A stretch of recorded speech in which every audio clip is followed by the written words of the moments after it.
وعلیکم السلام ورحمۃ اللہ وبرکاتہ۔ محترم بھائی نے یہ پوسٹ بھیجی ہے، یہ طلاق کا حق اسلام نے طلاق کا حق صرف مرد کو دیا ہے۔ جو لوگ عدالت سے رجوع کر کے مرد کی غیر موجودگی میں اپنی بیٹیوں کے لیے خلع لے لیتے ہیں اور ان کی شادی آگے کسی اور سے کر دیتے ہیں، وہ یہ بات یاد رکھے کہ وہ اپنی بیٹیوں کو حرام کی زندگی میں ڈال دیتے ہیں۔ جج کون ہوتا ہے اللہ کے فیصلے کو چیلنج کرنے والا؟ طلاق صرف مرد اپنی مرضی سے دے سکتا ہے، نہ آپ اس کو ڈرا دھمکا کر زبردستی طلاق نامہ پر دستخط کروا سکتے ہیں، نہ ہی کوئی عدالت یا جج مرد کی مرضی کے بغیر کوئی عورت کو خلع نہ کر سکتی ہے۔ اچھا جی، جب تک مرد کی دل سے مرضی نہیں ہوگی تب تک طلاق واقع نہیں ہو سکتی، وغیرہ وغیرہ، یہ پوسٹ ہے۔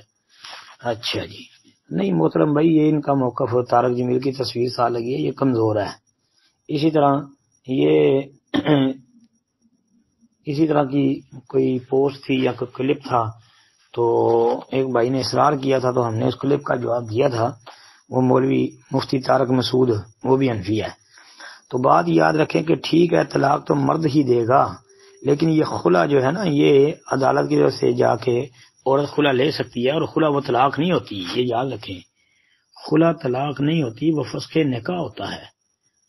اس لیے یہ بات ان کی غلط ہے جو یہ کہتے ہیں کہ قاضی کو یعنی جج کو اللہ کے فیصلے کو چیلنج کرنے کا کوئی حق نہیں۔ وہ اللہ کے فیصلے کو چیلنج نہیں کرتا۔ یہ تو خلع بھائی جائز ہے نا، کہ جب آدمی اور عورت کا دونوں میاں بیوی کا نباہ نہ ہوتا ہو اور وہ عورت کہے کہ میں نے طلاق لینی ہے اور شوہر طلاق نہ دے، تو وہ عدالت کی طرف رجوع کر لے، تو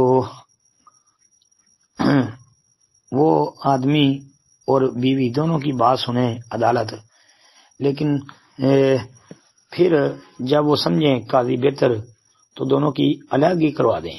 اب عورت ساتھ رہنا نہیں چاہتی، آدمی طلاق نہیں دینا چاہتا، تو ظاہر بات ہے یہ خلع ایک راستہ ہے جی، بالکل جائز اور درست ہے جی۔ اگر کوئی عورت خلع لیتی ہے تو یہ فسخ نکاح ہے، اور اس میں کوئی ایسی بات نہیں ہے جو یہ اتنی سختی کر رہے ہیں۔ السلام علیکم ورحمۃ اللہ۔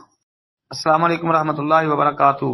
یہ پوسٹ ہے جی، بیماری ختم کرنے کے لیے کڑے اور دھاگے وغیرہ باندھنے والے متوجہ ہوں، یہ پوسٹ ہے۔ اس میں لکھا ہے کہ نبی علیہ الصلوۃ والسلام نے ایک آدمی کے ہاتھ میں پیتل کا کڑا دیکھا تو فرمایا تجھ پر افسوس ہے، تو نے کیا کر دیا؟ اس نے عرض کی اے اللہ کے رسول، یہ میں نے بیماری کی وجہ سے پہنا ہے۔ تو نبی علیہ السلام نے فرمایا اس سے تیری بیماری میں اضافہ ہی ہوگا، اس کڑے کو اتار دے، کیونکہ اگر تو اسی حالت میں مر گیا تو کبھی بھی فلاح نہیں پائے گا، یعنی فلاح پانے والوں میں سے نہیں ہے۔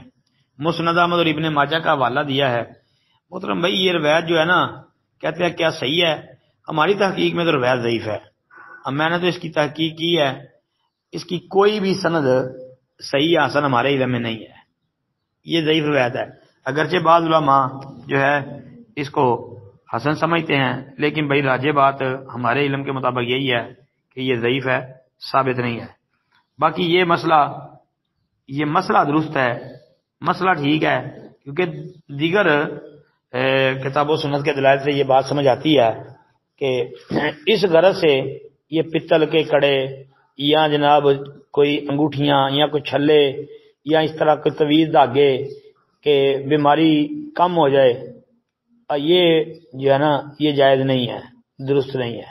باقی روایت سندن ضعیف ہی معلوم ہوتی ہے، اور اس روایت کے اوپر جو حکم ہے وہ پہلے میں نے لگایا ہوا ہے، وہ ہمارے اسی گروپ کے ایڈمن جابر بھٹی صاحب سے رابطہ کر لیں۔ السلام علیکم ورحمۃ اللہ۔